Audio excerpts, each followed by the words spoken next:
observateurs donnent beaucoup d'importance aux enquêtes, aux statistiques, aux interviews avec les lecteurs, et les lecteurs en général, chercheurs, enseignants. Donc, moi je trouve que c'est des sujets qui se complètent vraiment sur la numérisation. Moi je vais donner l'état des lieux des universités et des établissements d'enseignement supérieur avec la documentation numérique. Je vais commencer par dire qu'on n'a pas vécu l'époque du papyrus et du parchemin, mais le livre connaît déjà un autre cousin qui s'appelle le document numérique. Document numérique, document électronique, appelé aussi document hypertexte, multimédia, ou encore, cela dépend du mode de navigation et des composants de ce document, les composants qu'on va voir tout à l'heure. Les éditeurs commerciaux ont fait progressivement un glissement du document imprimé vers le document électronique. Ce dernier est directement disponible sur le poste du lecteur, c'est-à-dire l'utilisateur final de manière générale. Bon, je me suis un peu baladée sur Internet et j'ai lu un peu les différentes expériences des universités étrangères et même algériennes.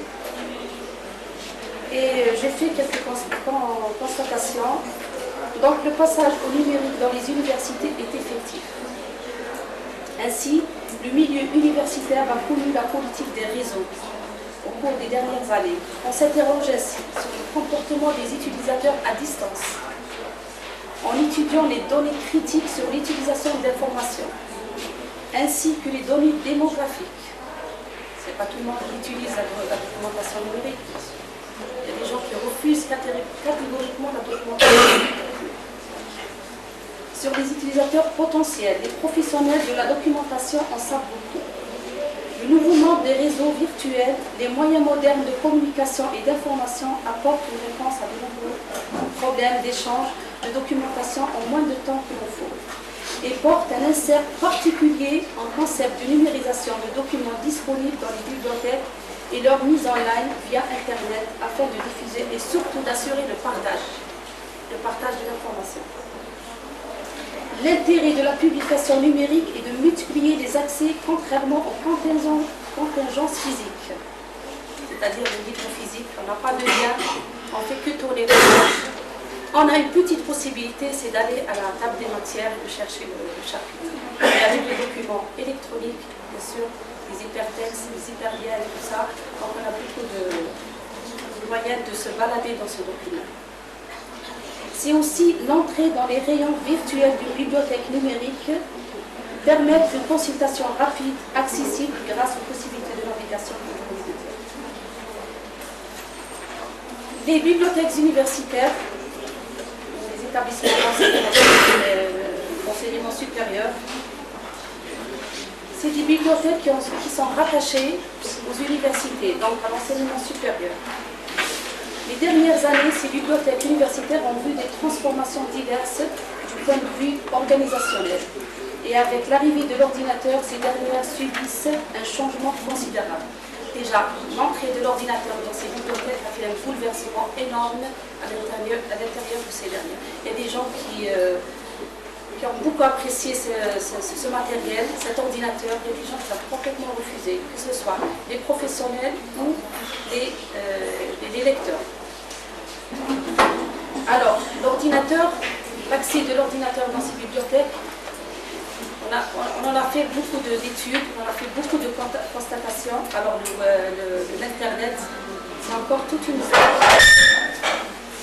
Le World Wide Web est incontestablement le service majeur de l'Internet. C'est le réseau des réseaux. Son succès a largement contribué à l'explosion de l'information. À notre époque, qui est caractérisée par la mondialisation des échanges et par la convergence des industries de l'informatique et la télécommunication pour l'élaboration d'une société d'information. Tout ça, c'est pour former une société d'information. Avec le web, les documents peuvent être localisés sur le même ordinateur ou sur un autre ordinateur sur le réseau.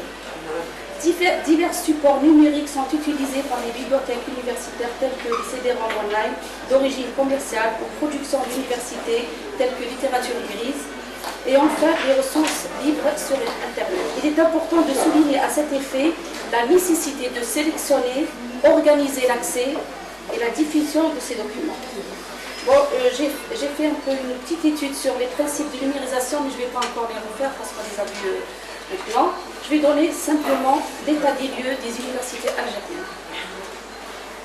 Alors, en parcourant les sites web des universités algériennes, les rubriques consacrées aux bibliothèques universitaires sont pratiquement vides. La question qui se pose, il y a beaucoup de questions qui se posent. Est-ce à dire que les universités algériennes n'ont pas de politique de diffusion online du savoir scientifique? Cette nouvelle étape transforme-t-elle la réalité des universités algériennes dans le cadre des pratiques informationnelles des chercheurs? Il ressort des différentes enquêtes menées auprès des bibliothèques universitaires algériennes que la consultation des documents numérisés, même à distance, est très limitée. Internet reste peu utilisé pour la recherche documentaire. Là, je parle toujours des bibliothèques algériennes, bibliothèques universitaires. Les revues électroniques, par exemple, sont consultables que sur les adresses IP des universités. C'est-à-dire que l'université d'Alger, elle est abonnée sur Sciences Direct Internet. Nous, à Batna, on ne peut pas consulter ça. Par contre, eux, qu'est-ce qu'ils font sur leur site? Bibliothèque ou abonnement numérique. Mais donc, dès qu'on rentre dans le site Alger, dans les autres mots de passe. Donc c'est juste pour les gens qui utilisent cette méthode. Les chercheurs utilisent beaucoup les ressources traditionnelles pour leurs recherches. On remarque aussi, en prenant l'exemple des revues électroniques, elles apportent un outil de recherche rapide pour le lecteur en faisant une recherche guidée par article, mais globalement, le lecteur consulte le bibliothécaire pour d'autres fonctions telles que le bulletinage et le conseil d'orientation. C'est-à-dire qu'on a beau avoir des documents numérisés, mais le rôle du bibliothécaire, le rôle du travail du bibliothécaire, tel que le bulletinage de il a toujours le même rôle, toujours la même importance. Les bibliothécaires constatent à son tour que la consultation des documents numérisés diminue la fréquentation de la bibliothèque par les lecteurs. Malheureusement, on a ce sentiment que les bibliothèques numérisées commencent quand même à nous enlever notre rôle humain de bibliothécaires et de consultants. Aussi, les constats sont faits au niveau des chercheurs qui trouvent que les documents numérisés dans les bibliothèques sont encore peu intégrés. Cela est dû au manque de qualité et la perte de la facilité de feuilletage, le déroutage de l'information grâce au grand nombre de liens existants. Ne dit-on pas que trop d'informations tue l'information? D'autres lecteurs trouvent que la meilleure façon de faire une recherche documentaire appréciable et pertinente est d'associer accès traditionnel aux accès numériques. Maintenant, passons aux perspectives. Le projet de numérisation du document dans les bibliothèques universitaires nécessite des ressources matérielles, financières et surtout humaines. On ne peut que réjouir d'une réflexion nationale sur ce projet, dont la finalité est celle d'une valorisation et le partage des résultats de la recherche scientifique. Là, on voit vraiment qu'il faut vraiment un projet national pour la numérisation des documents universitaires. Dans les pays industrialisés, le choix des documents à numériser est abordé dans des réunions à plus haut niveau. C'est-à-dire que c'est toute une politique pour numériser. On ne numérise pas n'importe quoi. Et le choix des documents à numériser, c'est un projet qui est discuté à plus haut niveau. Par exemple, la direction des bibliothèques dans le ministère de l'enseignement supérieur, cette direction qui n'existe pas chez nous. Le contenu du document à numériser, c'est un travail complexe et lent. Je vous donne un petit exemple de l'Allemagne. La numérisation a été faite par un partage des collections entre une vingtaine de bibliothèques universitaires qui ont la charge de numériser une partie du domaine de la science dont elles sont le plus développées. C'est-à-dire que chaque université prend le domaine développé pour le numériser. Maintenant, l'université de Batna pour les sciences humaines, l'université de Constantine pour la médecine et les sciences de la vie. Et c'est ainsi qu'on fait une bibliothèque universitaire numérique. Voilà comment ça se passe dans les pays industriels. Je vous donne un autre exemple, les États-Unis. Ils ont la Library Digital, National Digital, c'est la Bibliothèque nationale numérique. C'est des États qui ont numérisé pour conserver le patrimoine américain, pour conserver les collections américaines. Ils ont fait ça, mais c'est la Bibliothèque nationale qui a pris ce projet avec les bibliothèques universitaires. Les bibliothèques universitaires algériennes sont malheureusement confrontées à des problèmes qu'il faut préalablement résoudre avant de pouvoir entreprendre ces projets coûteux sans risque de se tromper. Bien sûr, l'objectif est de produire une analyse des besoins et des usagers générés par cet accès à distant à ces collections des bibliothèques universitaires et parallèlement de mettre au point une définition de la chaîne de production des documents numérisés dans ses aspects techniques et économiques afin de fournir aux bibliothèques des outils précis concernant les coûts et les éléments d'aide à la décision.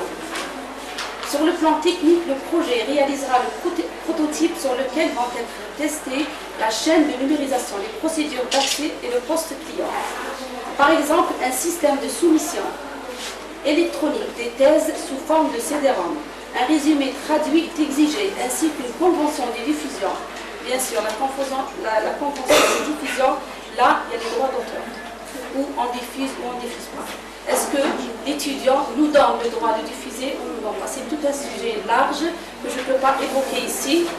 Donc, voilà, ça sera certainement demain dans un autre sujet. En conclusion, la communauté universitaire algérienne doit non seulement compter sur les ressources propres des projets de numérisation, mais aussi sur la coopération internationale, qu'ont fait beaucoup de pays en voie de développement, l'Afrique par exemple. Ils ont compté sur la coopération internationale, ils ont fait pas mal de projets dans le domaine de numérisation, aussi bien pour la formation du personnel que pour les moyens techniques et financiers. Une évolution considérable est sans doute produite dans les mentalités et les pratiques dans le milieu universitaire dans un contexte d'évolution et de modernisation des établissements d'enseignement supérieur. Les moyens existants en matière de documentation numérisée sont utilisés beaucoup plus efficacement qu'avant. De numériser. L'accent est mis davantage sur les aspects préventifs dans une approche générale du problème. Si le milieu professionnel semble assez peu préoccupé par le sujet actuellement, le concept de technologie de l'information est entré dans les mœurs progressivement et sans faire de bruit. Je vous remercie.